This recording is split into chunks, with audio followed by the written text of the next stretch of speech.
Boys, take this draft and even out the series 1-1. Again, the fight, the rulers of Group C here for an ALG match of the day. Look at how things falling into place already for these junglers. Look at this aggression from JP. And man, it's been a minute since we've seen the chip being used. Wow, he's actually getting really low here, but just want to put the pressure on Chibi, so he's going to be fine. And yeah, I think this is going to be the question is, how does this Leomord work against Karl'Tezi on a very... I'm actually surprised that he picks up the Boxia again. Yeah, me too. But, you know, I was also surprised that they went for the Xavier, and they got the chip. Nets up top, already getting bullied, though. This is what we expect from Mr. Man on the chip. JP, he's going to be everywhere on the map. In the mid lane, though, I did expect Sanji to be able to actually, like, level up against Udil Hero. It's a crash course onto him, first blood! Damn you, JP! No! It's his fault again! He just flew over and connected on that. Talk about timing here. Karl'Tezi, not level 4 just yet, might get it during this exchange. Oh, going in for the 1v1, and he gets stabbed through Karl'Tezi. A bit too aggressive, but technically, it fits. He was threading the needle there, trying to get that level 4. But unfortunately for Karl'Tezi, not going to happen. So that's great for Chibi. Getting that one kill early on this Leomord. Could scale up really well here. Yeah, look at JP. Oh, again, just crash coursing everywhere, man. And now he's looking to go back to the mid lane, perhaps. Liquid Echo with that little skirmish, though. Chibi does get one kill, so it's actually kind of worth it for Homebois, I feel, in a way, right? Because Chibi does get the snowballing a bit faster here. You can already see Zoran as well, trying to be that annoying force in the jungle with this Grok. Pops in the barrier, unable to go for the reset on the turtle. But Sanford is already posturing up. It seems for Supply does have the penalty zone. They can go for it. JP going to be zoning Chibi away. Crash course into the back line, forcing Chibi to use the horsey horse. And there you go. Jumps into the back. Karl'Tezi. Oh, it's a mobilization with a Mystic Field. JP picks up a double. He gets 3 kills and it's all on him. He might be going for a triple just there. 3-1. Is JP the carry here? The Mystic Field straight into the punch of Sanford. My goodness. Liquid Echo again, like they did in the previous game, starting off strong, starting off fast. And, you know, JP, to question, he just got the level 4. He now has the shortcut available. So what more is he going to bring to the table and bring to this fight? Wild Charge. Zoran with Wild Charge, but it's only on to Karl'Tezi as they get immobilized by the Mystic Field. Now Chibi joining the fray, missing the skill shot. Karl'Tezi gets caught by the Synchro Vision. And this time, JP won't be able to pop that shortcut in, so no Sanford to help them out. Great here, great pickup for Homebois, actually to get a kill in the hands of Nets. You know, we saw the Lunox in the last game. It did not work out the way they wanted to, so hopefully this time around, prioritizing the Harith pick here, they have this. Nets can start to scale up pretty well. He's going to be big in utilizing the Harith in conjunction with the Grok pick into the Wild Charge, and then even the penalty zone to speak here. They both have Fury Hammers across the board alongside the Terizla and the Leomord picks. That's actually enough early damage to help with some of these skirmishes. They just have to play around, once again, the fact that JP has been on fire now that he's holding on to the shortcut. At any moment, the cavalry could literally come through the portal, and what seems to be a 1v1 is then a 1v4 or 5. You can see Udil holding on to the ultimate as well. So this could be pretty interesting, the fact that Homebois does have a Valentina on their side. Turtle up, though, in just about 10 seconds here.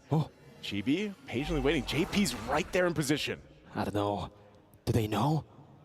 I think they know. Chibi knows, but does JP know that Chibi knows? Udil rotating as well. Has a shortcut. They catch him now. JP able to get the crash course down. Puts down the shortcut, but that's going to be Udil who puts it down. JP forced to go back.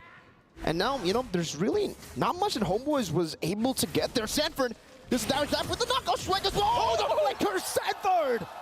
Getting the kill on Udil. 1-2. And now he's gone. Chibi, shield unity, cancel it out. Still JP walking up with the crash course, and the Wild Charge connects into the back line. Chibi still able to secure the turtle, but now gets engaged on. The shortcut is there, but nobody's following it up. Benny! With the help of the dawning light, Benny again with the light can pounce under the tier 2. In the 4th minute of the game is the Liquid Stampede that we were talking about. Benny's still able to escape on a knockout strike. Nets gonna be knocked up. One last shot should do it, but he's still able to escape right now. JP and Sanji again. It's back up. Wait, Usually it takes a while for Xavier to get those low cooldowns, but he had 2 dawning lights in that whole exchange. My goodness, Liquid Echo again, a full force ahead. A new version of that express forward. Homeboys trying to catch their breath here because it just seems like everything is layered perfectly from Liquid Echo. And again, as they were setting that up, before that all broke out, it was on JP giving the information while Carteezy went for the turtle, and then it all broke out, utilizing the shortcut as well. Oh man, and that is going to be the Sky Piercer already locked in for Benny Cutie. Udil does get the Enchanted Talisman out. He's got to be able to scale up on this Valentina pick. Some of those terrifying mechanics would play a part as well. Still holding on to the shortcut, but here JP goes in again. Yeah, with the shortcut, Sanford trying to go for it. Now it's Carteezy, jumps in, knockout strike by Sanford. Then he be caught in Mystic Field, Nets disappearing. Zorn under the turret, it won't save you, not this time. Benny again, just scratches him, claws his way to another kill. It's another 3 for 0 for the Cavalry. How does Homeboys play against this? I mean, look at him, look at JP. Oh my God, this nerd, JP. Look at him, he's so annoying. He's just walking GB down. Look. Oh my, how do you deal with this? How do you deal with this? That's the question, and there's a reason why Chip is constantly banned out for the most part, him and Luyi. The structure that they can bring to a game, the chaoticness that they can bring to a match, really makes things difficult to play, especially when you're behind. We're talking about 6,000 gold behind at the 7-minute mark, as they can't do anything about this turtle being taken by Carteezy. Homeboys will find themselves in a position that they found themselves in the previous game, where they're looking to find any kind of win, any kind of glimpse of hope to keep into this game, to hopefully get to the 1-1 in the series. But right now, Liquid Echo in full force, in full control of this.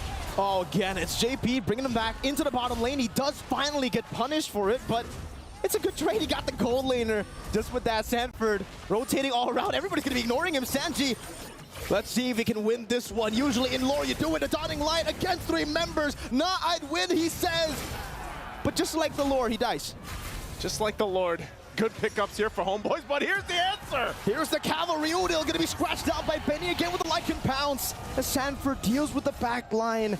13-4, Chibi still able to get his own jungle camp there. Benny pushing down in the bottom lane.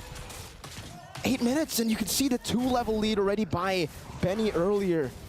And it's looking bleak right now. Sanford, oh my goodness. Another steal.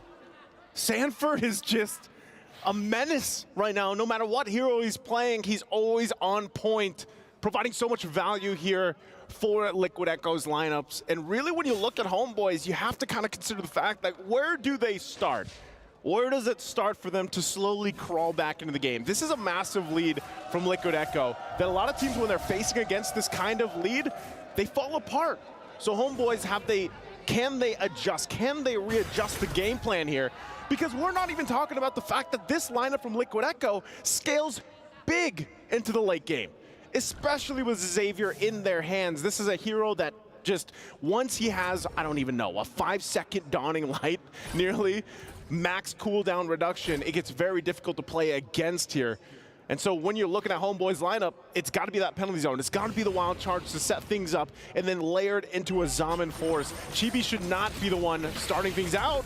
1v3, Sanford still able to escape with the shortcut as well. Now JP puts the shortcut. The Cavalry comes down with the flanks, and it's Benny who returns the favor. Nets is down, so is Udil. And next, it's going to be Supat on the chopping block. Still a barrier, as Benny doesn't care. He dives out of the tier 2. So looking for it, gets shut down under the turret. Sanji, looking for the Mystic Field. Chibi still able to run away as JP pops the crash course down. No further engage.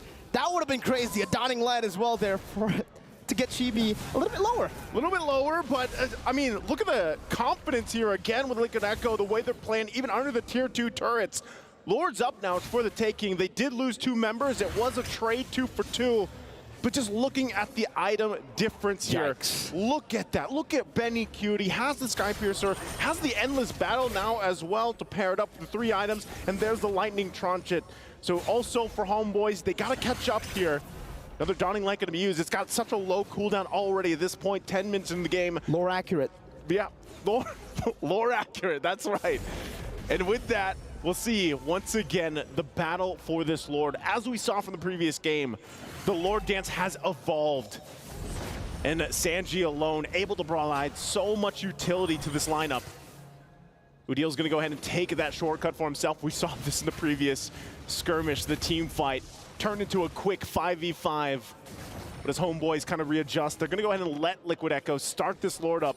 Sapat, given the information, we got Chibi all the way on the bottom side. I think they just give this up, possibly. Shortcut. Again, Zorn with the conceal as well as Karltizi goes in for the flanks, but is unable to find it. Zorn getting caught in the Mystic Field. Nets jumping forward, gets caught by the Shield Unity.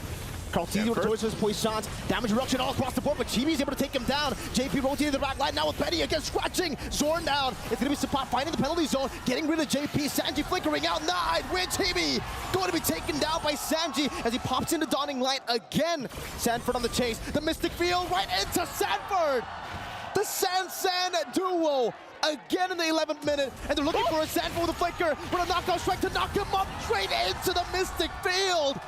Oh my goodness! Talk about synergy between the entire team from Team Liquid Echo and the San duo, part of that highlight, and now they'll take the Lord from Homeboys, furthering it.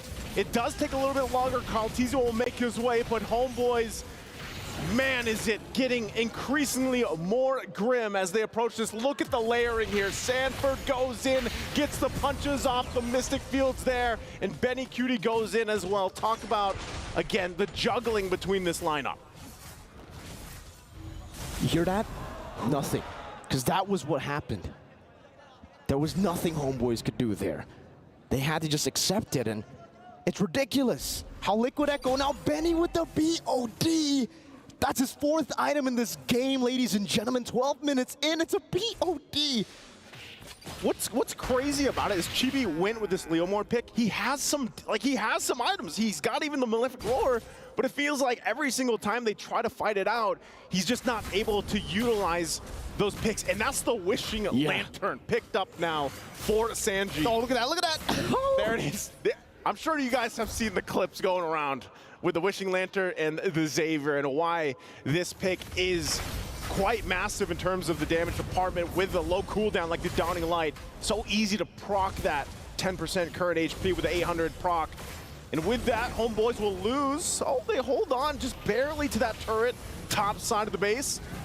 Dawning Light going to be used again. They're really trying to keep what they can up. Flickers out right now, but gets caught again by a few of those shots. Sanji the back line, still able to flicker out now. That's going to be Sapat with the wild charge, helped out by Zorn. Still Sanford in the back line, trying to deal some damage. Get the shield down and get some of the shortcut too. Oh my lord! Liquid Echo are running Homeboys down. What a shortcut!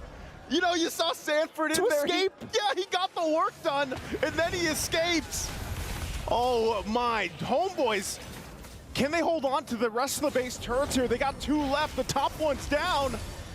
And they'll try to keep it at bay, but the Guardian's barrier is not gonna be enough. Bottom turret now goes down, mid could be next. Homeboys, can they hold it together? With the first Lord, a Dawning Light again onto Nets to poke him down. 13 minutes in, 2 base turrets. The mid lane, the only base turret left standing, is already at half HP too. Liquid Echo, they're making the Xavier look like an early game pick. And you can see from the items as well, it basically is an early game pick. He's almost tied for gold with the gold laner and a 5-1 and 11. He's 5-1 and 14. Hey, if there's a game for a mid laner, that's it. Because, man, look at the difference between the gold. Udil just picking up the Divine Glaive. So even down that much gold, Udil should be able to at least provide some damage, but I feel like it's just getting to that point for Homeboys where, again, look at that. How often do you have to play against that? Oh, I mean, in the early game, we were already questioning the cooldown. Now, how about now? How about now? I guess we'll see. It's up again. Look at oh my god. That had to be 10 seconds or so. I think it might be, yeah, probably 10 seconds. In real time, right? Because I know my time difference works a little bit different, but... What would it be for the building time? Oh man, I don't know. It's okay. There you go. There it is again. You have it again. Someone I think LaFell and Wolf could definitely, you know, and Leo could definitely count it down. You know, how long does it take for Sanji to get the Dawning Light at the 15th minute of the game? He's up again. He's going to just spam it across the board. Sanford with the flank. Trying to go for Udil. Oh, there it is. Zone of the power of nature. Now Chibi going to be caught again, and that's going to be Sanford going for the solo kill. Udil decimated in the back line. Benny Cutie getting rid of Chibi as JP does it again. Now with the Dawning Light taking Zorn low, it's up to Benny to finish him. While Sanji gets nets. Liquid Echo are styling on Homeboys. Sanford, Benny, Sanji, Kaltizi, and JP. The cavalry is here to take over at MSC. As they buy the winner crowns, they all go for the freeze. Winner crown, boo! And they